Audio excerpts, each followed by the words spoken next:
ბლოკში უკრაინის სწრაფ გაწევრებაზე უნგრეთის წინააღმდეგობის შემდეგ ბრიუსელი უკან იხევს. შედეგად მოლდოვასთან და უკრაინასთან მიმდინარე მოლაპარაკებებში არა თავდაპირველად დაგეგმილ 5, არამედ 2 ახალ კლასტერს გახსნის. ეს მას შემდეგ, რაც უნგრეთის უკვე ახალი პრემიერ-მინისტრი ბლოკში უკრაინის დაჩქარებულ წევრობას საჯაროდ შეეწინააღმდეგა.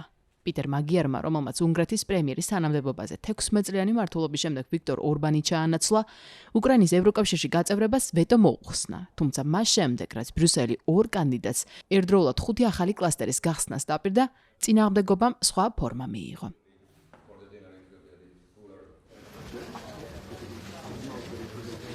საქმე ისაა, რომ უნგრეთისთვის მოკლე ვადაში 6 კლასტერის ერთად გახსნა სწრაფი პროცესია. ასე ართვლის ევროკავშირის წევრი ქვეყნების უმრავლესობა, რომლებიც საკითხს პირველ ეტაპად განიხილავენ იმ ხანგრძლივ პროცესში, რომელიც ჯერ წინ არის. საბოლოოდ კანდიდატმა ქვეყანამ მოლაპარაკებებისას 33 თემატური კლასტერის დახურვა უნდა შეძლოს.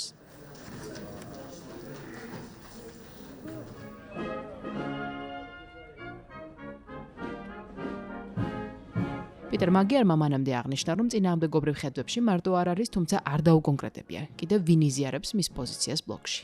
მოსაზრების არგუმენტირებისას მან დასავლეთ ბალკანეთის ქვეყნები გაიხსენა და აღნიშნა, რომ მსგავსი ნაბიჯი არასწორი სიგნალი იქნებოდა ალბანეთის, სერბეთის, ჩრდილოეთ მაკედონიისა თუ მონტენეგროს მისამართით, რომლებმაც მოლაპარაკებების გახსნის მოლოდინში წლები გაატარეს. ევროკავშირი ახლა საგარეო ურთიერთობების შესახებ მე-6 და შიდა ბაზრის შესახებ მე-2 კლასტერის გამბლოკვისთვის ემზადება. უკრაინისა და მოლდოვისთვის პირველი კლასტერი კი მიმდინარე თვეს გაიხსნა. სახელწოდებით ფუნდამენტური საკითხები. მასში კანონის უზენაესობისა და დემოკრატიული ინსტიტუციების ფუნქციონირების შეფასება ხდება.